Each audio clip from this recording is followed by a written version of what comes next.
जैसे आपने देखा होगा कि कभी कभी हम लोग किसी ऐसी जगह पे चले जाते हैं जहाँ एक आवाज देते हैं, वो आवाज दोबारा आके हमें सुनाई देती है, इको जिसे बोलते हैं। या पत्थर को हम जब पानी में फेंकते हैं तो उसकी जो आवाज है वो पत्थर के डूबने के बाद भी कुछ देर तक सुनाई देती रहती है। इसलिए मन को प्रकृति कहते हैं। आपने पूछा है मन को मन से कैसे देखें, और एक दिन या कुछ समय बाद वो आवाज बंद हो जाती है जो इको होती है। इसी वजह से मन को प्रकृति कहते हैं कि मन जो है वो शोर करता रहता है। और जब तुम इसको देखने वाले बन जाते हो कि मन का काम है शोर करना और मन शोर कर रहे हैं, इसीलिए आमतौर पे गुरु सबको ये बोलते हैं कि जो गहरे जिनको उतारते हैं कि तुम अपने आप से कहना मैं मन नहीं, मैं आत्मा हूं। लेकिन कहने से कोई आत्मा नहीं बन जाता, वो होता ही है। और साधना का मतलब ये है कि बिखरा हुआ और न्यूक्लियस दोनों एक हो जाएं, बीच का जो डिफरेंस है वो खत्म हो जाए, और यही साधना है। इसी को समाधि कहते हैं कि समाधान हो गया, तुम्हारे अंदर की जो ऊर्जा बिखरी पड़ी थी वो वापस अपने न्यूक्लियस पे आके टिक गई। इसी को ही साधना कहते हैं। कईयों ने कहा कि आत्मा जो हमारे शरीर को चलाती है वो आत्मा परमात्मा हो गई।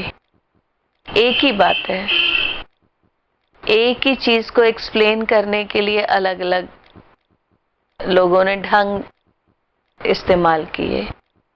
तो इसका मतलब जो ऊर्जा सारों में है, सब में है, तुम्हारे अंदर वो एक नपी तुली है, वो तुम्हारे न्यूक्लियस में स्थापित हो जाए आकर।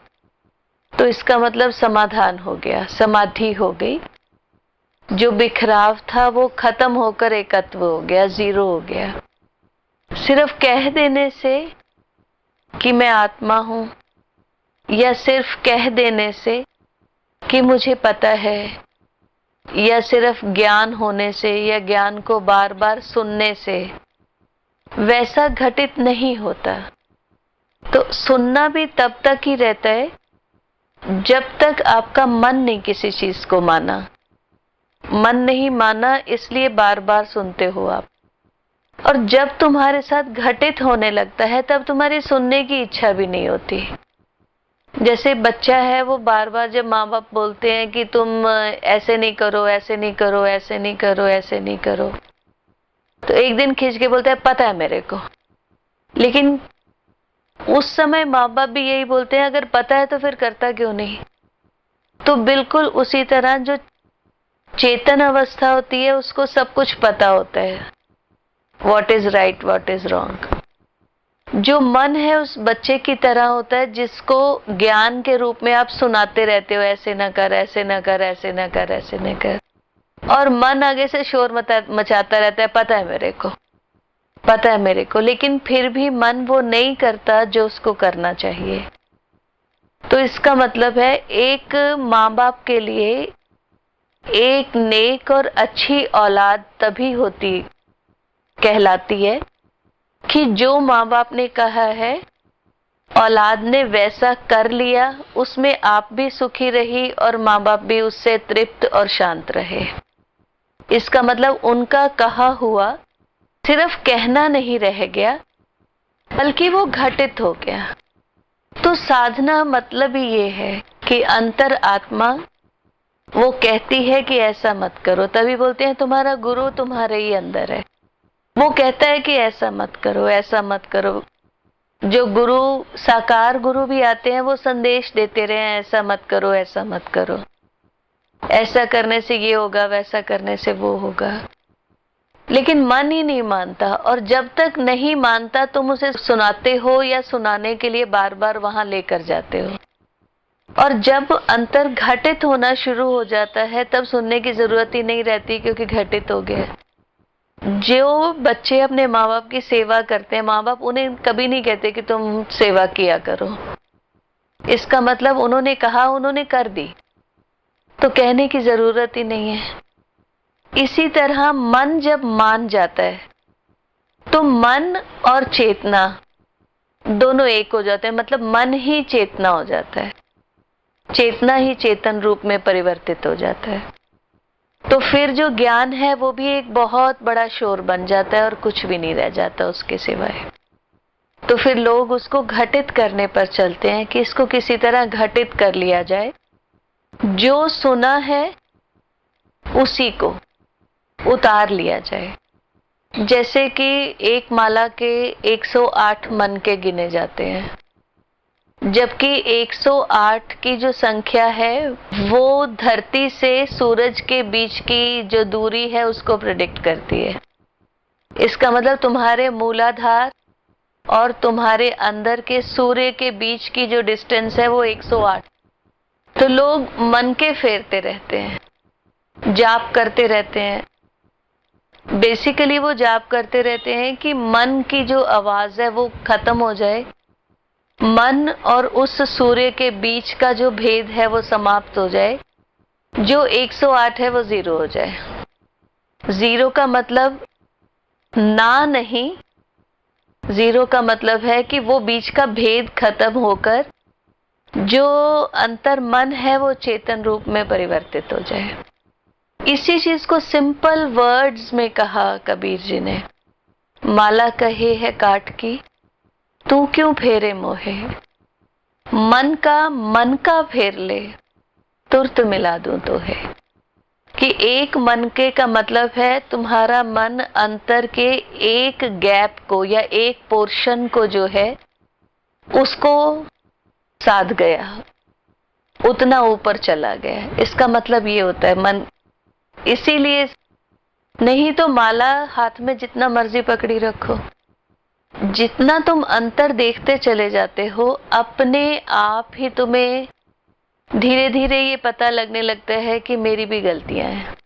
नहीं तो सारा जीवन लोगों की ही गलतियां नजर आती रहती हैं कि उस फलाने ने ये किया। जब अपनी नजर आने लगती है तो इसका मतलब तू से मैं पे तो आया। और फिर अवस्था बदलती है उस समय पर कि पहले जो अच्छा किया था वो मैंने किया, जो गलत किया वो लोगों ने किया, दुनिया ने किया, सबने किया। और अवस्था बदलती है। फिर इंसान कहते हैं जो अच्छा किया वो भगवान ने किया, जो गलती हुई वो मुझसे हो गई।